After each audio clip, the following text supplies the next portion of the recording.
1913, un an avant la guerre mondiale, nous sommes à Berlin. Franz Rosenzweig est en plein doute, il est en pleine crise. Il hésite à devenir chrétien. Pour une dernière soirée en tant que juif, il décide, puisque nous sommes à la veille de Yom Kippour, de se promener dans les rues de Berlin, notamment à côté de la synagogue, qui était pas loin de là où il habitait. En se promenant devant la synagogue, il arrive juste à l'heure du Kol Nidré. À cette heure précise, il entend Kol Nidré par le Chazan dans le Beth Knesset, dans la synagogue, et décide que définitivement il restera juif et ne deviendra jamais chrétien. Il ne se convertira pas.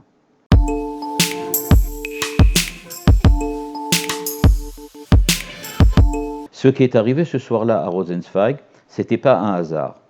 La fête de Hanouka, que nous célébrons tous les ans, vient précisément indiquer pourquoi Rosenzweig ce soir-là a décidé de définitivement rester juif.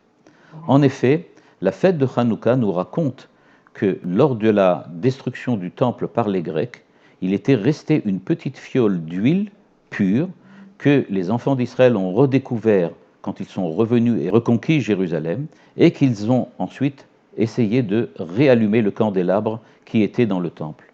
Ils ont donc cherché de l'huile pure qu'ils ont découvert dans cette petite fiole.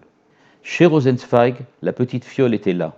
Lui-même n'avait pas encore rallumé le candélabre. Il était en pleine recherche, il était en pleine crise. Il cherchait quoi faire. Ce qui est arrivé à Rosenzweig et ce qui est arrivé au peuple juif globalement durant toute son histoire, c'est qu'à chaque fois que nous avons eu des crises, nous avons cherché dans cette petite fiole comment réallumer la flamme, comment réallumer le candélabre. Cette petite fiole est scellée, elle est fermée. C'est-à-dire qu'elle a des potentialités infinies. Elle peut toujours être là pour nous réallumer et pour nous redonner de la lumière.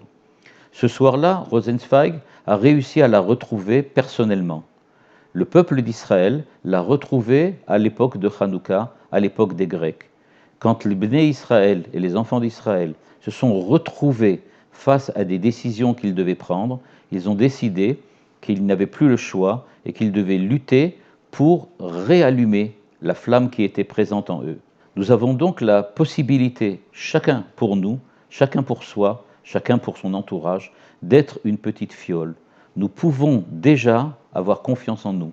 Nous ne savons pas encore si nous allons véritablement prendre les bonnes décisions, mais nous savons que nous avons les capacités de le faire et que nous avons les possibilités de les réaliser.